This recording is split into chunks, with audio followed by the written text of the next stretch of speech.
Domino Thinking presents Natural Born Speakers with your host, Alison Donaghy. If you are born to talk and want to know how to build your career around it, then Natural Born Speakers is the show for you. Now grab your seat because this is the place to be. Now here is your host, Alison. Happy Saturday, everybody.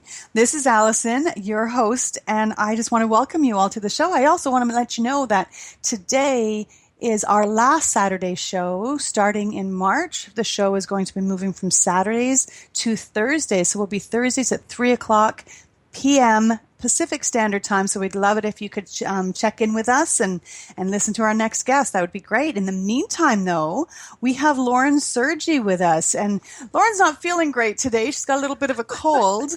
And so we're going to try to be real sympathetic for her. She is the founder of Upfront Communication. She is a public speaker and presentation coach and a trainer.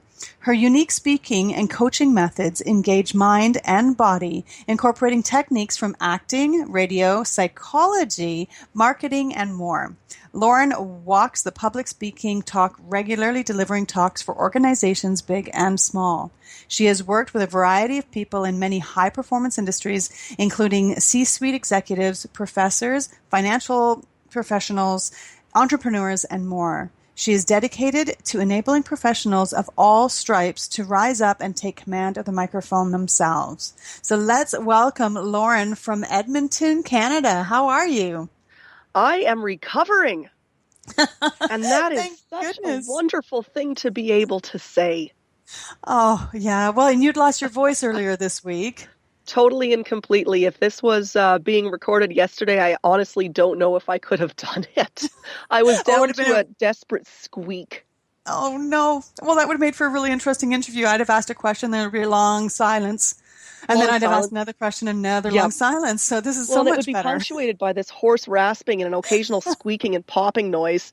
And from there, you would have been able to interpret what I said as you would. Oh, my God.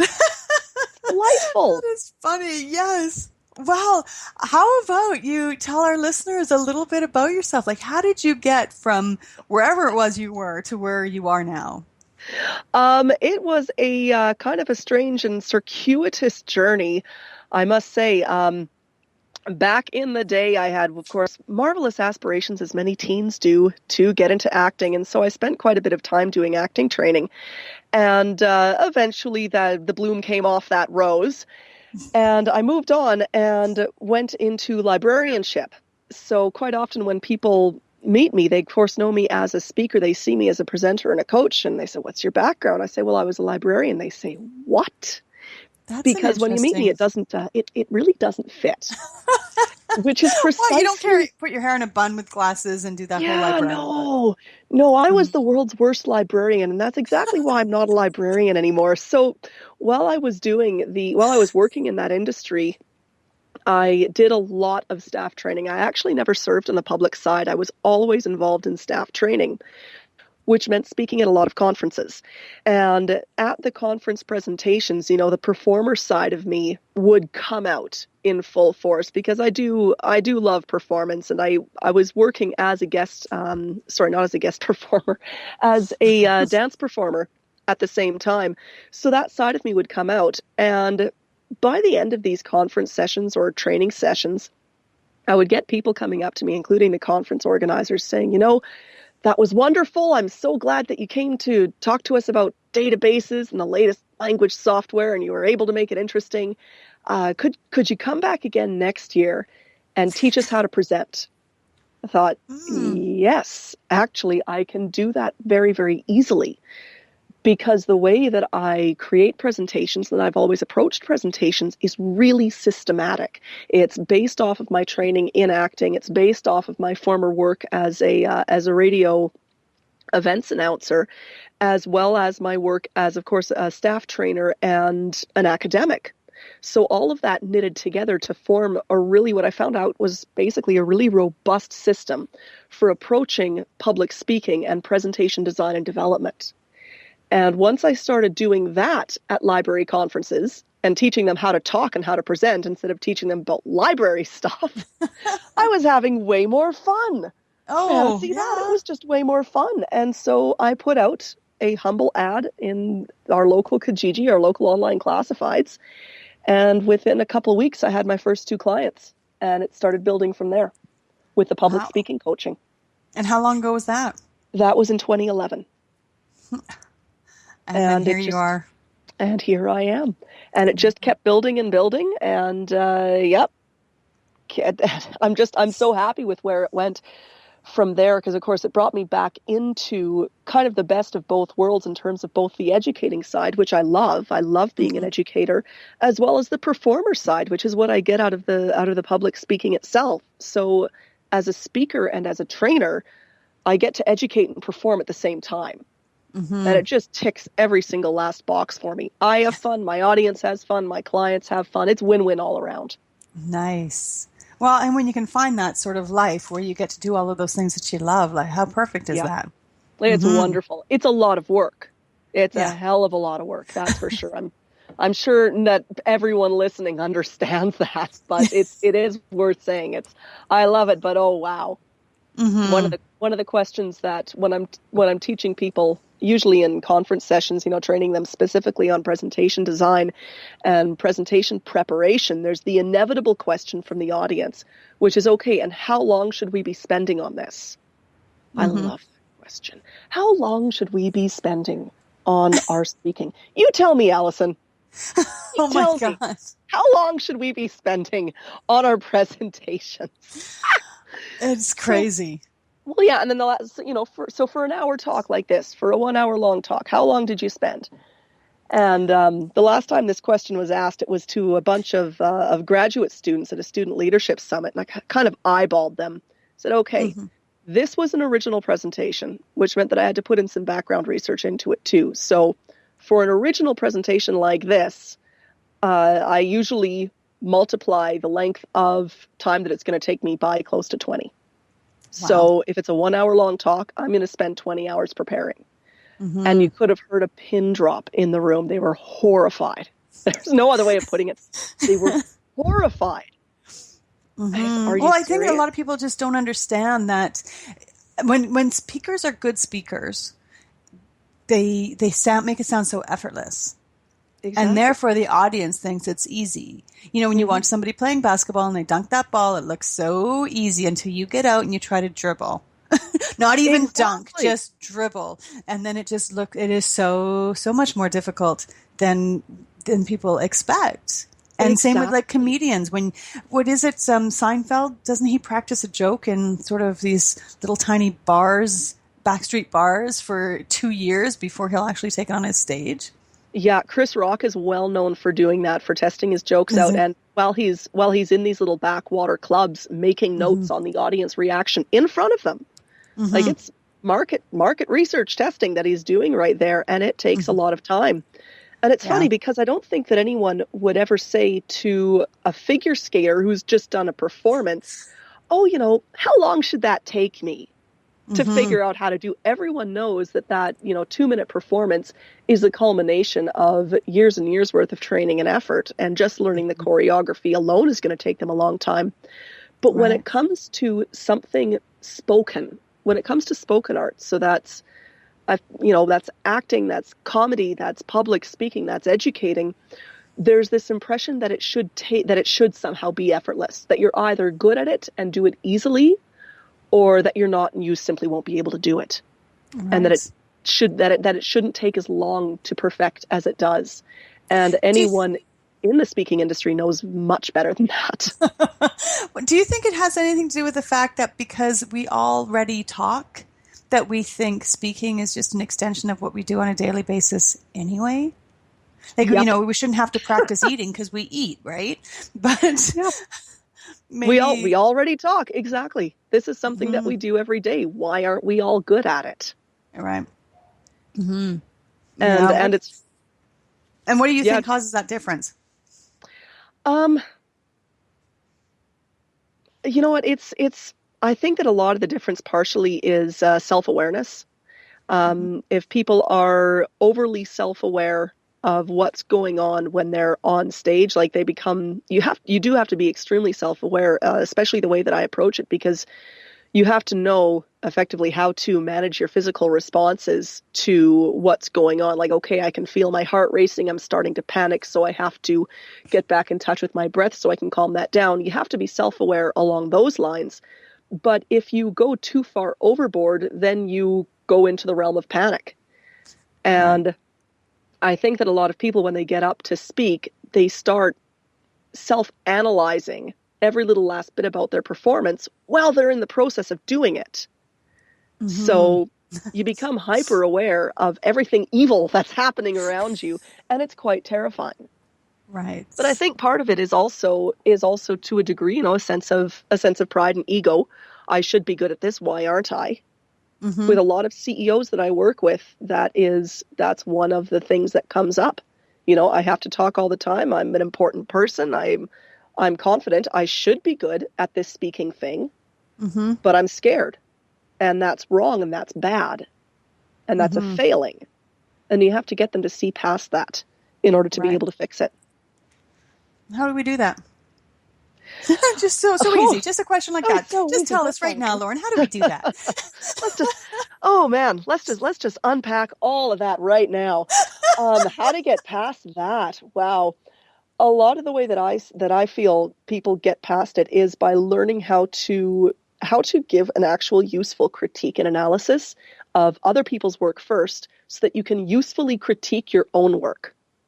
So it's learning how to look at what you're doing the way that an objective outsider would, instead of the way that you would, which is going to be as your own worst enemy. Right. So if you were helping someone else, what would you focus on? How would you put it? Like, how would you frame the critique and the analysis that you're giving them so that it makes sense, that it's understandable? When I'm teaching my students how to do this, I say, okay, there's a few things that you have to have in place in order to be able to analyze your own performance or anyone else's performance. You have got to be able to say exactly what it is that tipped you off in terms of something that needs to be improved or fixed or changed. You have to be able to clearly articulate what that behavior that needs to be changed is. You have got to be able to describe the effect that it has on the audience. So, when you start wringing your hands when you speak, it's distracting, it makes you look nervous, and then I start to feel nervous as an audience member for you. And that is distracting me. You have to be able to enunciate in those terms what the effect of that behavior is on the audience. Then you have to be able to give some clear and specific suggestions for changing that behavior. And not every suggestion is going to work. You have to play around with the suggestions and figure out what works. But you need to have those three things in place. Once you start to get used to doing that for other people, then it becomes easier to draw back and pull back and do the same thing for yourself. Then we tend to become a lot kinder with our own analyses and our own overviews of our performances. And at that point, doing the act, like the act of public speaking, the act of performing spoken art, becomes a little less intimidating because you're able to be objective about it. Mm-hmm. Yeah, and then it's not sort of a depreciating process where you make yourself feel like it's absolutely worse, as bad as possible. And that's such a great tip, is to, when you learn how to treat other people with their stuff, you can learn how to treat yourself better when you watch your own videos. And it's not about blowing sunshine up everyone's ass. It really isn't about that either. I like to say, you know what, you don't need to do the whole sandwich technique of give a compliment, then an area for improvement, and then slap on a compliment at the end. No, we're not delicate flowers. We can handle the critique. It's just about being objective about it. Right. Yes. And realistic. Mm-hmm. And, so many people start out like at Toastmasters, and this sort of gives that foundation for that. Many people move on much further in Toastmasters. At what point, and because, I think I went to Toastmasters. I'm still actually in Toastmasters. I quite enjoy it. I like the safeness of it all, and it keeps that regular conversation happening, and watching other people grow is so really exciting for me. At what point does somebody leave Toastmasters and hire somebody like you? Or not just even leave Toastmasters, but at what point do they take that next step into hiring you? I find that it's usually at the point when their own stake in the game rises above a relatively casual level. So, Toastmaster, and I was a member of Toastmasters for several years as well. It is an excellent organization, and I do refer my clients to it. But what I find is that the people who come to me generally have a very specific purpose in mind. They have a very specific goal they want to hit, and there's a bit of skin in the game. So it could be that they have an extremely important presentation at work coming up, or that they're up for a promotion, and this is going to make a difference as to whether or not they get it. So they're ready for something that is highly focused, very targeted towards their specific needs, and is able to drill deeper into a lot of the body as well as the mind techniques in the background than you would normally get through by working through the Toastmasters manual. So when someone is looking, they say, Toastmasters has been great for me, but I want the next level. What they're looking for at that point is a more expert and a much deeper ability to pull apart the performance of their speech and to pull apart what's going on and analyze that. It's the difference between an amateur theater group and an acting coach. Okay, that makes sense. And there is something really nice with getting that intense one-on-one focus. It just, when you're in a group setting, and in Toastmasters, some days you get to talk and some days you don't. But when you're dealing with a one-on-one situation, it becomes far more intense, and then the progress must escalate rapidly, eh? Absolutely. And there's what there also isn't is the additional distraction, and I don't mean that in a negative way, but the additional distraction of the meeting format. Excuse me one moment. Sorry about that. The additional distraction of that. I know. It's all good. I'm getting better. I swear I'm recovering. You are such a trooper. But there's also that strict meeting format that gets followed in the Toastmasters meetings. And when you're working with a dedicated speech coach or a dedicated program, it strips all of that away. So you get down to brass tacks a lot more quickly.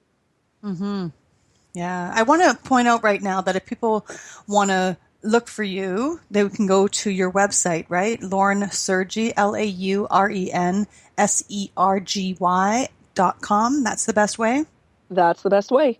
LaurenSergy.com. And it's also on our Facebook page, and you should be able to find it when you're, maybe not.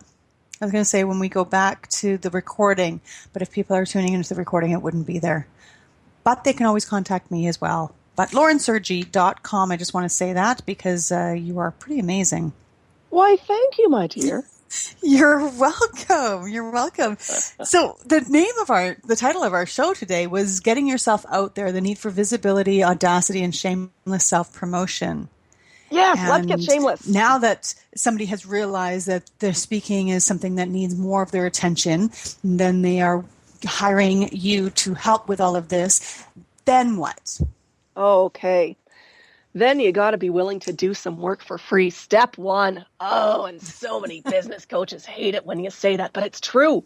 Oh, it is. It is. A lot of being visible is about being willing to find those out of the box venues to speak at. There's actually a lot of opportunity out there for people to speak. There's a lot of clubs and a lot of associations that exist that regularly have speakers come in to talk to their people about just about any topic imaginable. Now, of course, if you're going to be approaching anyone, you need to have your topic in mind. You need to know what message that is of value to an audience, not just of interest to you, but of value to an audience that you have to bring out there. And from there, it's a matter of looking at these organizations and kind of having the nerve to straight up contact them out of the blue, which means you have to be willing to deal with a bit of rejection. If you want to get into speaking, rejection is simply a way of life for us. And you know what? It sucks. There's no way around it. it sucks to be rejected, but after a while, you kind of stop noticing. Because then you start working. But it's like any job, really. If you're working in retail and somebody comes in and tries on some clothes and don't buy it, that just wasn't for them. It's not a rejection per se. It's they just didn't want what you were selling. And I think if we can carry that over and make it business and less personal, like I think there's definitely this, is it business or is it personal? And some guy said to me one time, he says, it's personal until it becomes business. Except I think when you're trying to maybe get a speaking gig, then it's business and don't take it personally. Yeah, and I think that it's easier to take it personally when it's speaking because it is your message, it is your intellectual property, which people are saying no to, which is it's harder to keep that at arm's length than it would be a piece of clothing that you had no part in manufacturing. So it is going to feel a little bit more personal. But if every no answer is a big deal, you'll never push through until the yeses start to happen. And groups like Rotary, Kiwanis, Lions, local associations of all stripes, local professional associations, these people are wonderful places to start out your speaking career in. Many a speaker has started out as a Rotary speaker for free at their local Rotary organization because it's a venue. But that being said, these aren't the only venues that you can speak at. Before the show, Alison, we were chatting about one fantastic opportunity that is in many, many cities across North America called Nerd Night, NERDNITE. This is a 20-minute talk that is given about whatever topic it is you find fascinating. And this is not a paid gig. It sounds like the coolest thing. Oh, it's the best thing ever. It really is. I can't sing its praises enough. And it's the fantastic thing is that it's not a professional speakers circuit. Certainly professional speakers speak at Nerd Night because it's a great opportunity, but it's people of all skill levels. And the big thing is that everyone speaking there is very passionate about their topic. And what you have is an incredibly enthusiastic and willing audience, and usually a really cool venue to speak at as well. So if you apply for something like that, bring a camcorder, then now you have the makings of a demo reel in front of a live audience. These are unpaid gigs, but they have a lot of value to you as a speaker in terms of your self-promotion. Lots of professional associations as well for their monthly chapter meetings. If they have to fill continuing education credits by attending things like luncheons, guaranteed they need speakers for those luncheons. So that was how I actually started to become known in Edmonton among accountants. I spoke for free at an accountant's luncheon and secured a fair amount of business that way. Shameless self-promotion.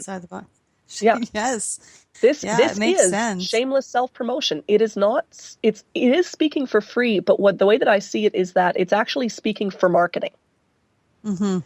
So you're not getting paid, but you're making more value out of a given marketing dollar by doing these kind of speaking gigs than you could by buying any amount of Facebook ads or getting any amount of business headshots. Yeah. Well, it comes back to that whole expression that nothing's for free. So even though you're not specifically getting paid, there's other ways of placing value on what you're doing. Absolutely. Yeah. It's your practice. It's all that time you're spending on the basketball court before you can take that dunk, right?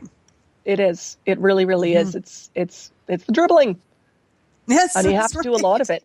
But where I find a lot of people do get hung up is in their willingness to reach out. How do I reach out? What do I say? What do I do? Call for speakers don't often go out. You do see some calls for speakers that go out online. But they tend, in my experience, and I mean, Alison, you may find this very different, but in my experience, these are usually for professional and almost academic style conferences where what they're looking for are other practicing academics or professionals in the region that want to speak at the conference, are most certainly not going to get paid, and are going to be bringing new industry-related information. If what you're doing is starting off a speaking career and trying to get some traction there, then you might not be bringing industry-related information to a group of people. So these calls for speakers might not seem like they apply to you. I have found that rather than looking for calls for speakers, to simply start searching things like, my favorite search is Alberta Association. And I troll through pages and pages and pages of Google results, figure out what associations are in the area. Then I send them an email and I give them a phone call. Hi, I'm Lauren. This is what I talk about. I've spoken about this to these kinds of people. Would you like me to speak for you? Right. And that's how the conversation begins. And do you worry, so then with your email as well, do you basically just put the same thing in writing, or do you do one sheets? How do you attach videos? How do you deal with the email part of it? With the email, I start off with something very, very brief because people do not want to spend a great deal of time reading their emails. What I try to do is send an email that says, hi, I see that you hold regular monthly meetings or that you have a conference coming up around this time next year. I am a professional public speaker, and this is my topic. And I keep this all to 1 or 2 sentences. That's it. I think that what I have could be of value and interest to your people. Would you be interested, would I be able to call you so that we can talk about this further? Right. That's it. And then I send them to my website. You can check out video samples of me and see my blog posts and then I send that. That's it. And then usually a few days after I send that, I'll follow up with a phone call. And that's how the conversation begins. Great tips. But keeping it short is a big deal. Right. And it's not the sexy part of it either. It's not sexy at all. It's grind. It's a boring grind. I will level with you. I don't like doing it. It's not at the top of my hooray favorite business building activities to do. Certainly not. It's a boring grind, but that is the way that ultimately you find the work. And when you're just starting out, what you will be finding are those free gigs or those lower level paid gigs. And the more of those you do, the more of your name gets around. Right. Yeah. I think of it maybe like dusting, right? It's not really pleasant, but it needs to be done. Exactly. Exactly. Right. And you can't be shy about it. Right. No one is going to do this work for you. No one is going to get your name out there for you. That's one of the hard, scary truths of it. Right. What was I? Oh, God, I was just thinking about something and I totally forgot. Oh, your blogs. You had mentioned your blogs. And I was on your website and I had looked at one of your blogs. And one of the ones that you were talking about too is using certain, sorry, I want to get back to that one. The listening part. That Are You Listening blog? Do you remember that one? Oh, yes. Yeah, that was a fairly recent one. Listening. It was. Yes, because as you're up there and you're doing your gigs, you were talking about the importance of listening to what your audience is doing. So when you do manage to get brought in by different associations to do your speaking, so say that's all nice and successful, you brought in, you're doing really good. Now this is where your listening starts. Can you get into that a little bit? I can, yes. This is about observing what sort of feedback the audience is giving you while you're speaking. So it's about getting out of your own head and making a connection with them and having a conversation with them. It's not entirely true that the audience is a passive participant in a speech. There's actually a lot of back and forth communication that's going on. And the sort of things that you can pick up from the audience are things like body language. Are they making eye contact with you? Are they watching you? Or are they leaning back, looking away, starting to shuffle around or fidget a great deal? The leaning in, the eye contact shows that they're paying attention. The shuffling, the fidgeting, all of those things that would indicate they're not paying attention means that you're losing them. So it's time to maybe pivot a little bit in terms of what you're talking about, or suddenly engage them in an activity like, stand up and introduce yourself to the person behind you. It's cheesy, but things like that snap people back into attention quite readily, and they can bring them back around to what you're saying. It can also tell you whether or not the sort of jokes that you're making are going over well. It's a big one. That's a big one.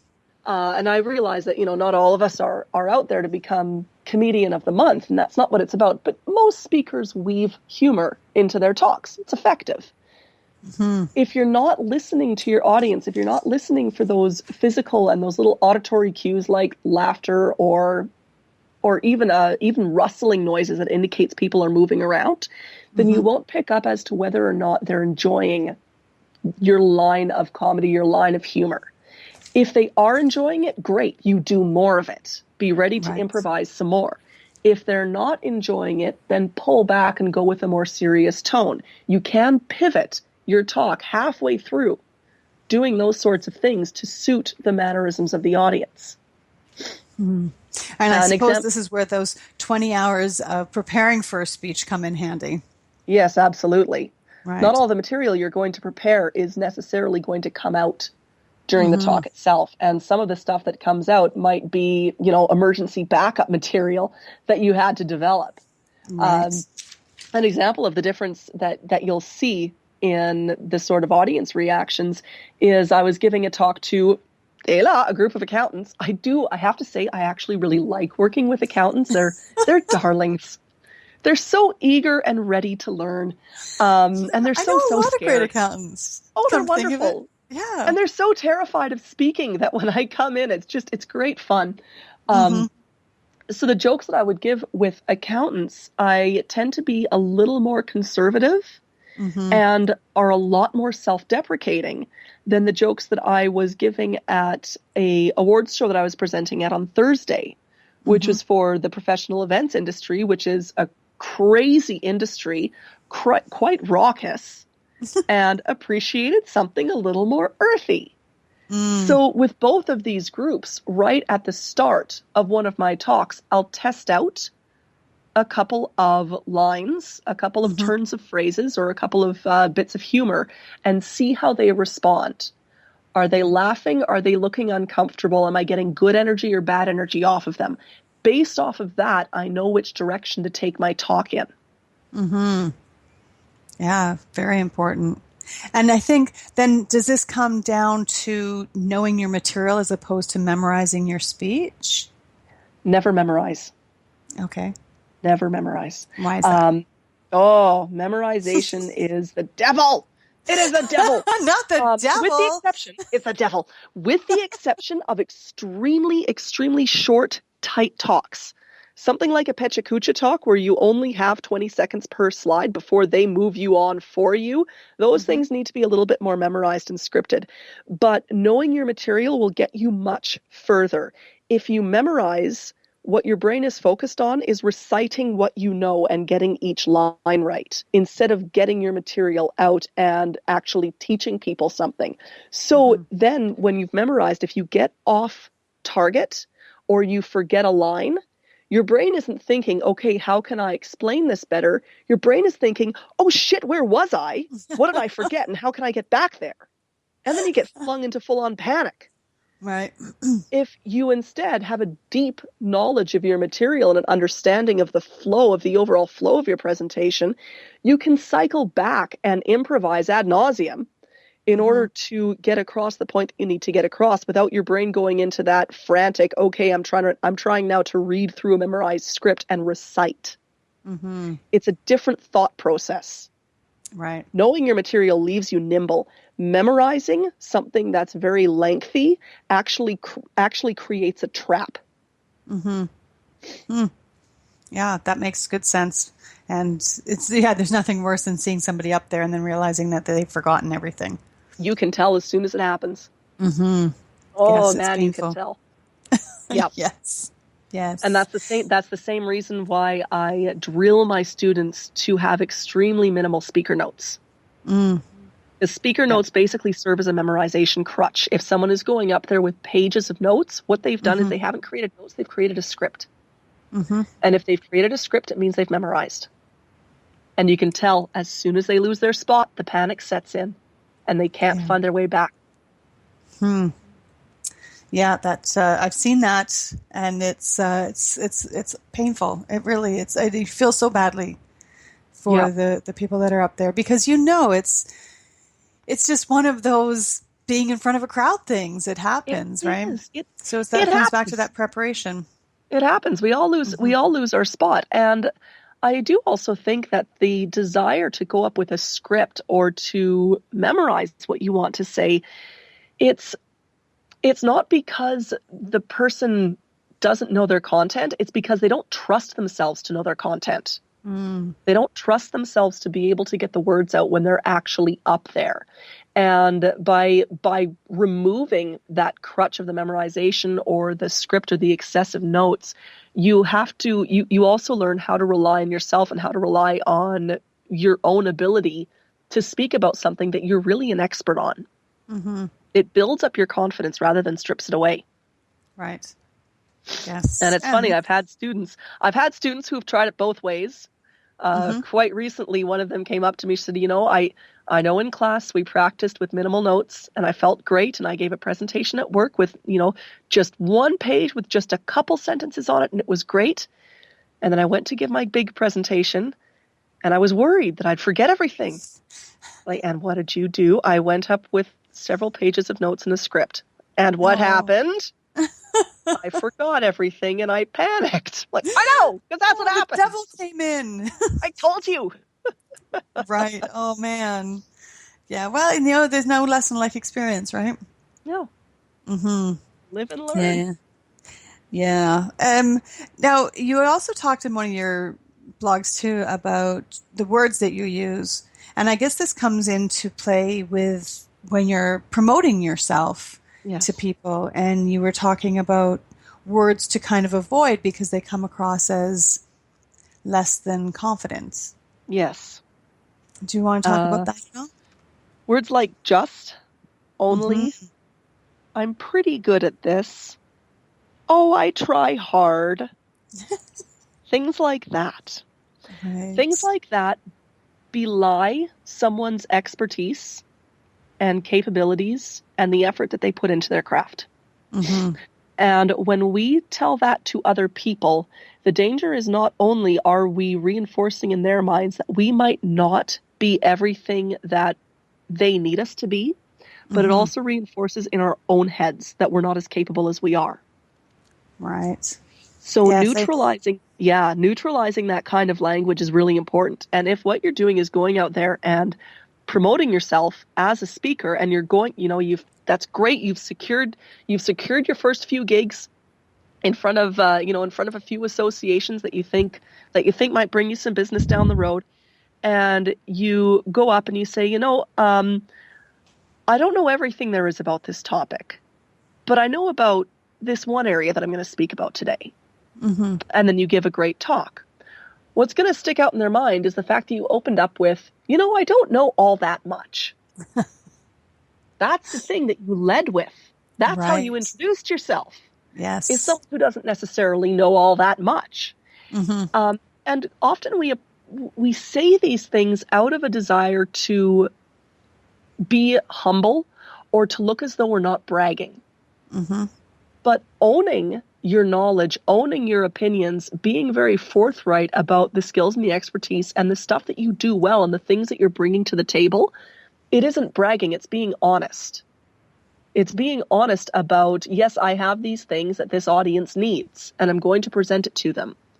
The way that I see it is that when you lead off with these self-deprecating statements like, I've only been at this for 5 years. Well, 5 years is probably a lot longer than many other people who are listening to you. They brought you in because you know something they don't. Yes. So downplaying someone's experience like that isn't doing them any favors. Well, it's almost a little bit rude to the person that hired them or brought them in. It really is. Why should you listen to me? So if don't get them to bring in any more speakers, because they don't know who to pick, because they pick people who don't have any experience. They pick someone who doesn't have any experience or who doesn't seem to really think that they know all that much. So it's this sort of backfiring, and I think Canadians in particular we Canadians are especially prone to it. It is drilled I into was us going that to ask you about that if you thought it was Canadianism. I do. I think it certainly isn't just a Canadianism. I've heard plenty of my American friends do this sort of thing too. But I do think that that Canadians are slightly more prone to it because it does form part of our communication culture. But it doesn't help in any way. And I do believe that it's this fear we have of bragging, of coming across as bragging. If what you're saying is true and honest, then you're not bragging, and your audience won't take it that way. Right. So at what point does it become like, that fine line between saying, I know my shit, and I'm bragging about how much I know? Like, how do you walk that line and really begin to understand the difference between one and the other? And I guess it's the same with the self-promotion as well. How do you know that you're just being annoying to the person on the other end, or are you just being persistent?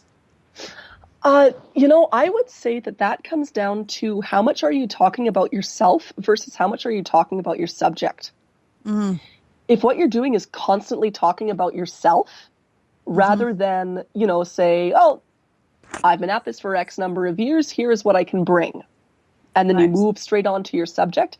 If you're constantly repeating how great you are as an individual, then it's going to slowly start to turn into the realm of bragging. Okay. If you do the transition, language. More language about the topic that you're discussing rather than constantly refocusing on yourself.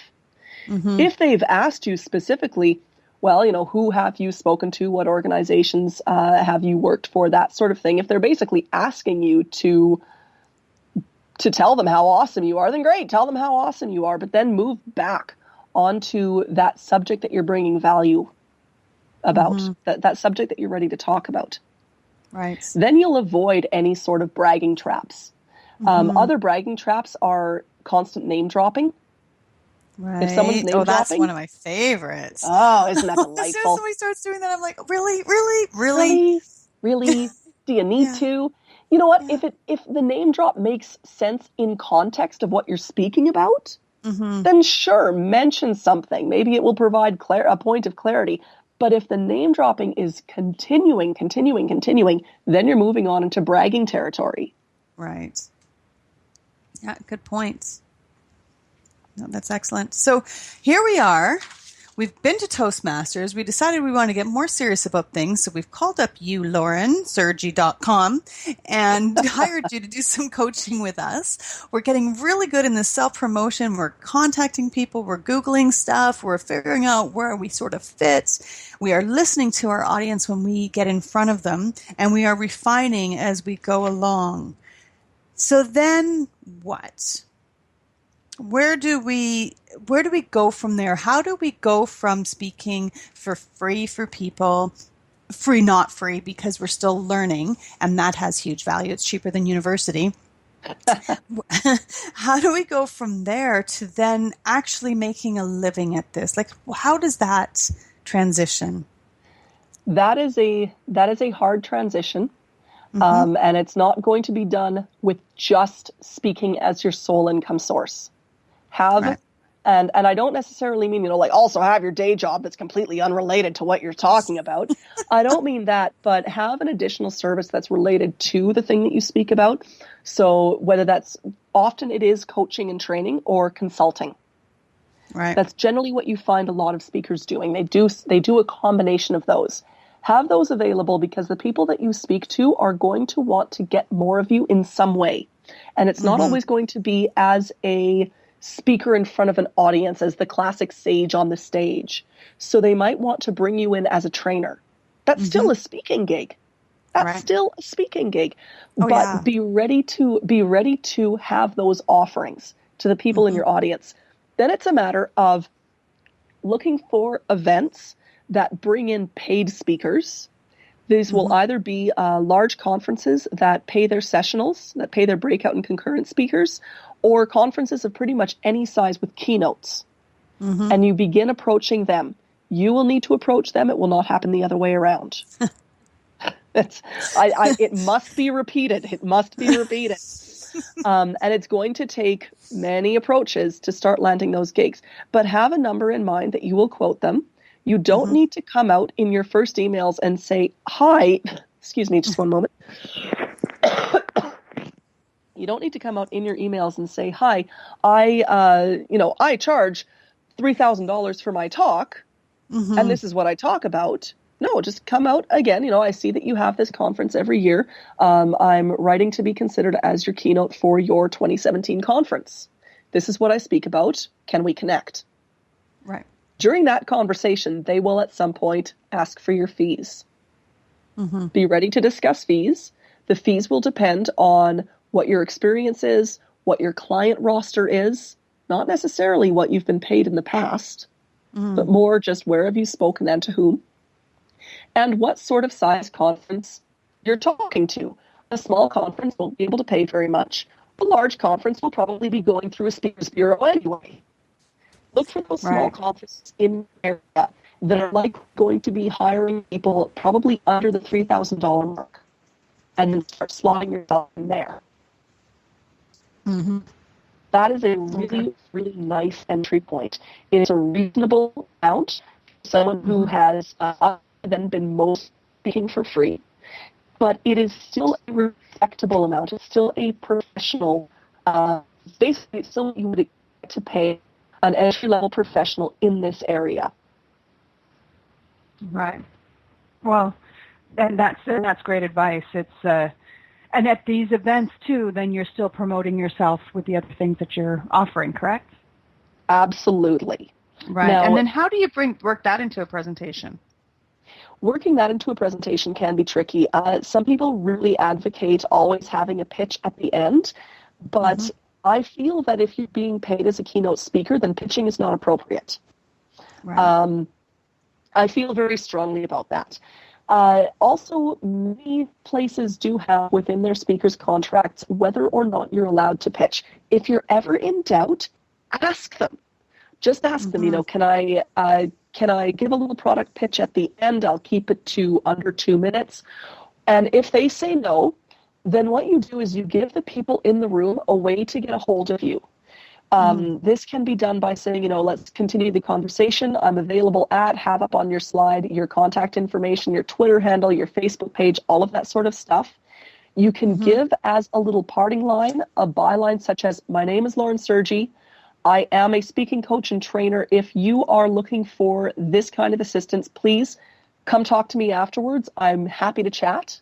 That's a pitch. Right. But it's very, very unobtrusive. Another excellent way is to have feedback forms available to everyone in the audience and have boxes on there to tick off, yes, please sign me up to your mailing list. Yes, I'm interested in hearing more about your products and services. Or, yes, I'm interested in bringing you to my next event. And then have them give them your contact information right on that little piece of paper. Right. Yeah, and if you're with a group of speakers, is it easy to get that out to people? Is it something that the place where you're speaking takes care of? How does that all work? That is something that I take upon myself to do. So I will bring my own materials. I'll have my own stuff printed out, ready to go. If the event that I'm speaking at is amenable to it, then sometimes I'll say, okay, yeah, just have, here's my form. I'll send that to them in a PDF. Please have it ready to go and available on all the tables. But I've learned to bring your own as backup. Right. Yes, experience is a great teacher. Experience is a great teacher. And what we also have to remember is that when we're speaking at events, the people who are hosting the events have way more on their plates than just us, even if we are the keynote, even if we're the big thing that's happening at that conference. They have got so much on their plates that they need to take care of that ultimately we're not at the top of their priority list. Our flyers and our feedback forms are not number one on their list. So like I said, ultimately you have to be advocating for yourself. You have to be ready to hand out those forms yourself and to invite people to contact you yourself. Right, which brings us all the way back round circle to the self-promotion. Yeah, it's got to be shameless. Right. Polite, unobtrusive, but shameless and persistent. Mm-hmm. Good. Now, I was also reading one of your other blogs, and I just have to ask. It was on your ethos, and you talked about Nicole in the election and how she was using Tinder as a way to promote. So I just really, as a total side note here, how did she do? What happened? I'm trying to remember where she landed in the results. The election was on the 22nd. It was on Monday, or was that the 21st? I was really sick that day. And you're still talking. That's so cool. Yeah, I'm still talking. I don't know how she did.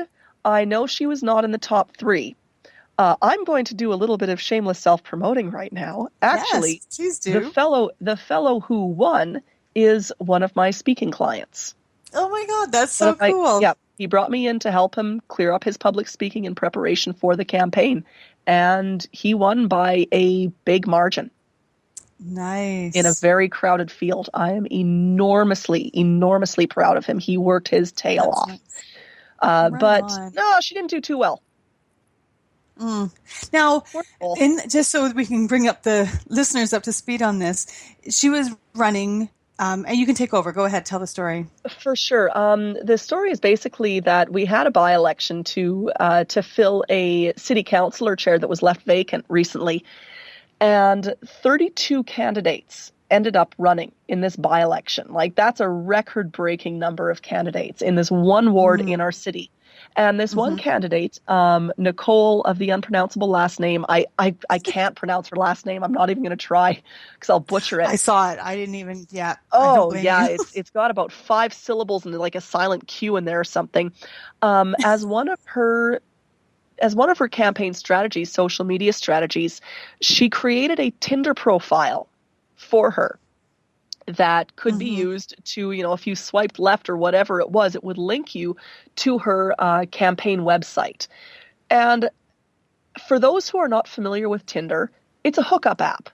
It shows you who is ready and waiting for anything up to and sometimes including a one-night stand in your nearby area. It's a hookup app. So Nicole thought it'd be pretty funny or clever or something to use this as a campaign tool. Right. And the problem with that is that this is a political campaign. Now, she's only 22. She's in university. She's experimenting. She's putting herself out there, and I give huge credit for that because that takes some serious guts, and that's going to get her really, really far. That kind of massive experimentation. That's going to take her far. But within a political campaign, any way that you get attention is going to have an immediate reflection on your character, on your moral character. That's what ethos is. It's your moral character as an orator or as a speaker. And in her case, by using Tinder as a campaign tool, it turns her into the kind of person who uses a hookup app. Right. Which is not necessarily the kind of person that you want sitting on city council. So it's Marshall McLuhan. The medium is the message. This is the wrong medium for that message. Right. So then how do you keep those things separate? You spoke about how when you're at accountants, you kind of have a different presentation, but when you're at Nerd Night, it's a totally different presentation because what was your expression? They think better when they have beer or something? Learning is more fun while drinking. That's their motto. Yes, love it. So learning is more fun while drinking. If you're doing these different types of events, one that's quite conservative, another one where, you're drinking and using different language, how do you brand that? Like because on your website you have a variety of different videos that you do. Yeah. So how do you keep it? How do you still stay true to your brand yet still appeal to a wide audience like you do? I think it's having a very good understanding about the range of your audience and who it is you're going to appeal to. I do not appeal to everyone, nor do I try to appeal to everyone, because I would appeal to no one in that case. I'd be bland and boring. The people who are interested in me usually like not edgy necessarily material, because my material does tend to be very respectful, but they like something that's a little bit faster paced, a little bit more dynamic. but I would certainly not appeal to a conservative Christian crowd. Mm-hmm. But you know what? That's not my crowd. Right. With the accountants, they're a more conservative lot.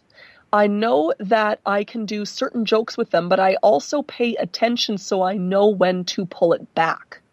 I'm still very much me, and I still poke their buttons and, poke a little bit of fun at them, because that's what I do when I'm up on stage. But I know when to pull it back. With the Nerd Night crowd, I know that I can push it further. It's still my style. It's just a little bit more. So you need to understand the range that you're comfortable working in, and what is too conservative for you and what is too outlandish for you. Mm-hmm. I'm not completely unhinged. There is a certain point at which I'll say, no, I'm not going that far. Right. In terms of my jokes. I'm not going to be crude. I'm not going to be crass. And I'm not going to be mean. But I will do all this stuff in the middle. Excellent. So then with Nicole, then if she is somebody who wants to do promotion in sort of a very unorthodox kind of way, then is it just avoid politics and run for things that allows you to do that, or change your unorthodox if that's what you want to do is in politics? Like, is that what that comes down to? It's picking the strategy for the crowd. Mm-hmm. If she wants to be unorthodox with politics, that's great, but figure out what unorthodox means in a political environment. Right. Unorthodox to accountants is not the same as unorthodox to Nerd Night. Mm-hmm. And, if what she's doing is running for, say, student council at the university for students' union, then maybe the Tinder app would work very well in there, because it is consistent with the culture of the group of voters that she's appealing to. Makes sense. But city council is a different kettle of fish. So push the envelope, but you need to figure out what those limits are. Yeah, that's good advice. Again, with Nerd Night and the accountants, at Nerd Night, you should drink on stage. You should. It is appropriate and suitable for the audience. And if you're not doing it, they're going to wonder why. That's the crowd. But if I'm presenting at a professional association, I would never, ever go on stage with a drink in hand. That is inappropriate behavior. Mm-hmm. And they're still keeping that. I went and saw a comedian at Yuck Yucks, and he actually proceeded to get drunk through his act. Oh. So about halfway through, needless to say, dear. I was quite pissed as an audience member. Like, I was drinking. I would not do that. And if they had a drink, that's totally fine. But there is still knowing that within what's acceptable within that acceptable.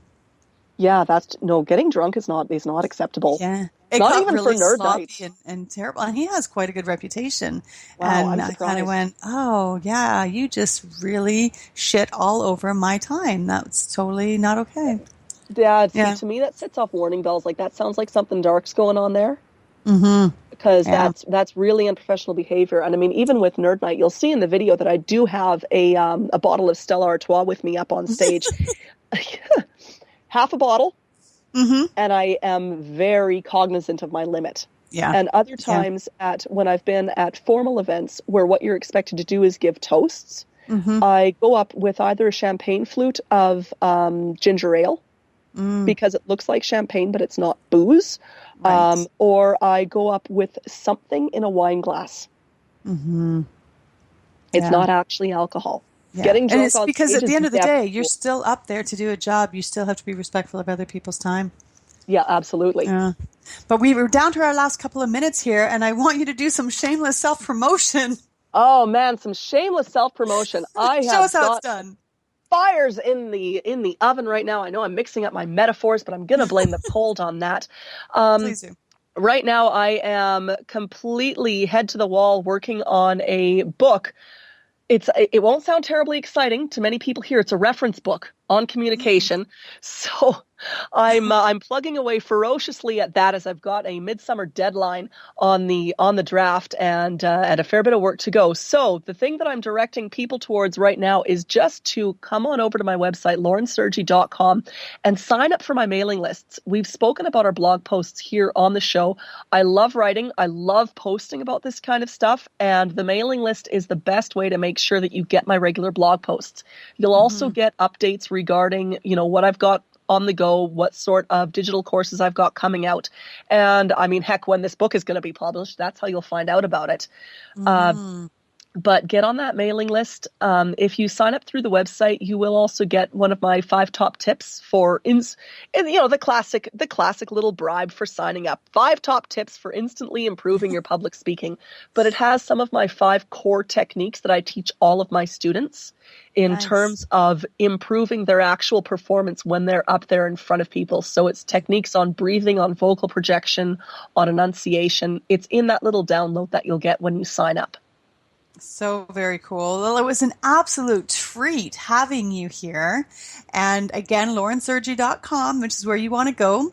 And thank you so much for being sick and still spending an hour with me. It's been such an education and so much value in it. Thank you so, so very much. It's truly my pleasure, Alison. Thank you again for having me. Okay, and you get better soon. I will. I'm on the mend. All right. A huge thanks to our producer, Nesha. Thank you so much for keeping us on track here. And until next Thursday, because we have a time change, speak up, because you have something to say and I want to hear it. Thanks for hanging out with Natural Born Speakers. But don't stop now. Contact Alison with questions to be a guest or hire her as a speaker. Go to dominothinking.com. See you same place and time next week.